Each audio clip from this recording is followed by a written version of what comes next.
Good afternoon, everyone. Buenas tardes. I can't hear anything. Buenas tardes. All right. Okay, since the beginning of e-commerce, its growth has been dependent on removing pain points. I mean, you all know that. Now we still have a few pain points. Now, imagine if we start getting like drones involved and all kinds of crazy things like autonomous vehicles and the like. Well, our next guest is going to talk exactly about that. Ladies and gentlemen, join me in welcoming the head of innovation for DHL, Nabil Malouli.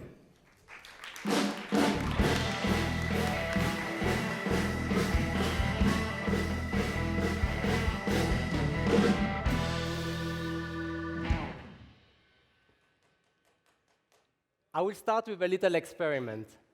I'm going to ask you to close your eyes and think about which company, trend, or change could destroy your business, wherever you are, if you're an entrepreneur or a big organization. Close your eyes and think about this for 10 seconds, please.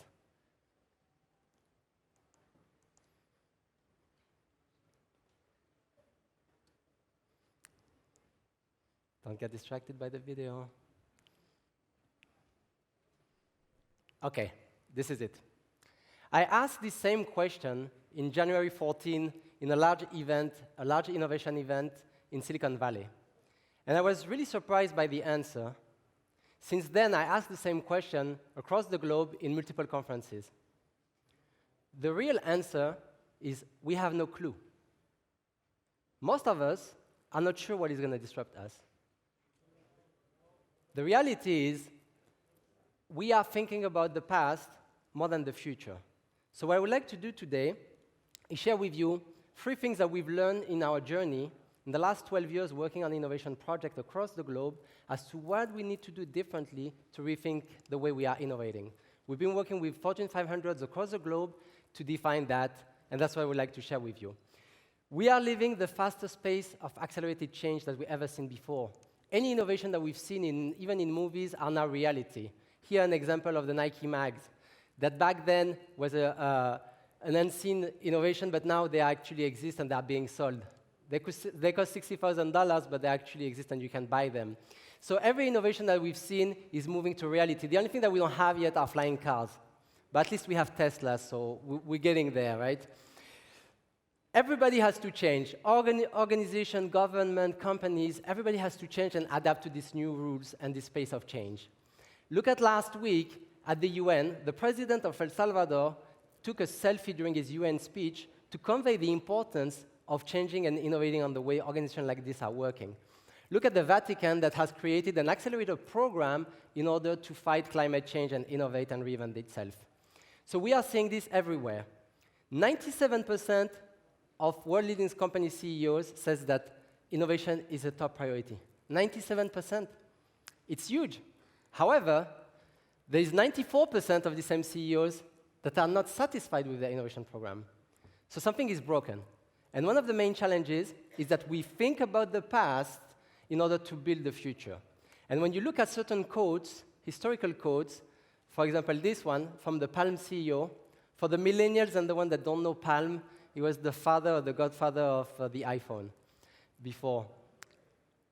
He said that PC guys from Apple will not be able to create a phone at that time. Think about the past. If you see this one also from Steve Ballmer, who was the CEO of Microsoft at that time, he said that customers will not like it because it didn't have a keyboard. Who wants a keyboard? If you think about the future, who wants a keyboard? Who wants even a device? So we look at the past and we try to build the future. That's a major problem. And there are many companies that have not done that have not adapted to their business to their customers and to these changes. And we can name a few: Kodak, Blockbusters, to name just a few organizations, or Nokia, that have not adapted to this change of technology. So why are so many companies failing to adjust to their customers? That's really an important question that we have to address. I don't think that the companies are actually not seeing this changing, but they dismiss them. Major innovation go through 3 steps. The first one, idea seems ridiculous, and we just had a presentation from the Shazam founder that went through the same process. 2, they look dangerous. And 3, they look obvious. What if I would have told you that I've rented my clothes to come today? Anyone here is renting their clothes? Can you raise your hand? Okay, we have 2, 3, 4. This company, Rent the Runway, is a subscription model for you to rent your clothes. You pay basically between 80 and 100 bucks, and you can rent clothes, and you don't have to buy them. You just return them. They have 11 million members in the US. 11 million. That will be 1/4 of the population of Spain. And they're growing so fast, and they're so successful, that even traditional brands are now looking at copying their model, and now they are becoming a threat to the legacy companies that are dominating the space of fashion and apparel. This is another example. Back in 2006, I lived in China. I lived there for a couple of years. And one of my friends told me that there was a startup that was starting a made-to-measure suit online business, and that they needed foreigners to actually take pictures with their suits. So we would go, we would do a photo shoot, and we would get the suit in exchange. I was starting to work. I said, why not? I go there. I met the co-founder at that time, and he became a friend, Heikal. And when he told me about the idea, I was like, who's going to buy a suit online? Made to measure? How does this work? You take your measurement, and you send them, and they send you a suit? Today, not only they are the biggest online suit company, but they're also opening stores, and they are one of the fastest growing menswear company in the world. That's a true innovation, a true difference of something that seemed very ridiculous at the beginning, and that became obvious with time. Now, we have examples like this, and we have also examples that are maybe not so disruptive, but are still innovations. So how do we differentiate true innovations that are game changer in your industry with small, minor innovations? I didn't make this up, but the guy in charge of innovation at Pampers, he convinced his leadership that having a smart diaper was a great idea to detect the pee of your kids. I have a daughter, she's 2 years old, she still uses diapers. I'm still trying to figure out where I apply this technology and this type of product. But maybe I might change my mind also in a couple of years. So these are the 3 things that we have to think about when we think about innovation. The 3 steps that I think are critical. One is the envisioning side, then the purpose, and then the connection. We'll talk about these 3 elements. So let's start with innovation by envisioning. Why are you doing what you're doing today? For what purpose? What is your future? What do you want to happen in the next couple of years? Who in this audience, and raise your hand please, think that their company or their job is going to change in the next 10 years significantly? Okay, almost everybody. So we can all agree that it's going to change. That's the only thing that we are sure. But since we cannot define what is going to change, a very good way to think about that is to think about what we want to happen and then work backwards towards what we need to do to make that happen. In 2010, the CEO of a large company had a vision for his company that he wanted it to be a sustainable company and that would make a positive impact and carbon-free by 2050. Didn't know how he was going to do it, but he set the vision. That CEO was the CEO of DHL. He wanted to be a carbon-free organization by 2050. When the idea came into the organization, through different brainstorming sessions, we said, well, we can do actually a significant impact on the last-mile delivery vehicles, the vans that are doing the deliveries to the consumers. So back 2010 to 2011, we started to look at electrification of the fleet. Now it's an obvious thing, but back then it was not that obvious. So very easy, you go, you find a car manufacturer, produce the vehicle, you purchase vehicles, and here you go. But it didn't work that way. Why? Because car manufacturers were not interested at that time to have electric delivery vans. It was such a niche market that it was not of interest. It was not a big scale. So we looked at option A, option B, which car manufacturer we could work with, and at the end we took option X. And what is option X? Option X is we found a startup that was building a prototype of a small delivery van. We partnered with them, and then we acquired them, and then we started to build our own vehicle. This is the vehicle. We have today 10,000 of these vehicles, and they are owned and produced by DHL. We are a car manufacturing company as well. What we learned through that process is if you cannot find it, you're going to eventually build it. And if you have a strong vision, you can actually go backwards and work towards the innovation that needs to happen to do that. We just made an agreement now with Chery, a large car manufacturing company in China, to actually build 100,000 by 2021. So you can make a significant impact and really change the world. And now we are seeing also cities adopting to these methodologies and this pace of change around sustainability. It's a big topic today, but back then it was maybe not so obvious. So with a strong vision, you can work backwards and make change happen. The second element is purpose. Why are we innovating? Why are you innovating in your company? Why entrepreneurs are trying to change the world? What's the reason? We just did a survey. We interviewed 900 executives. And out of the 900 executives, 74% as to the reason as to why they were innovating was to retain and satisfy existing customers. That doesn't sound like very visionary. It's more like fear-driven innovation. So how do we get away from that? One of the best examples is probably Tesla. Their CEO, Elon Musk, is one of the most innovative person, but also is one of the person that has one of the most impactful company in the world. So his view around sustainability and what needs to happen in the world is so powerful that he can bring a lot of people behind him and the best people in the world. I was at the Tesla Giga factory a couple of months ago in the US, and when you go into the reception, this is what you see. Accelerating the world transition to sustainable energy. This is a battery factory for cars.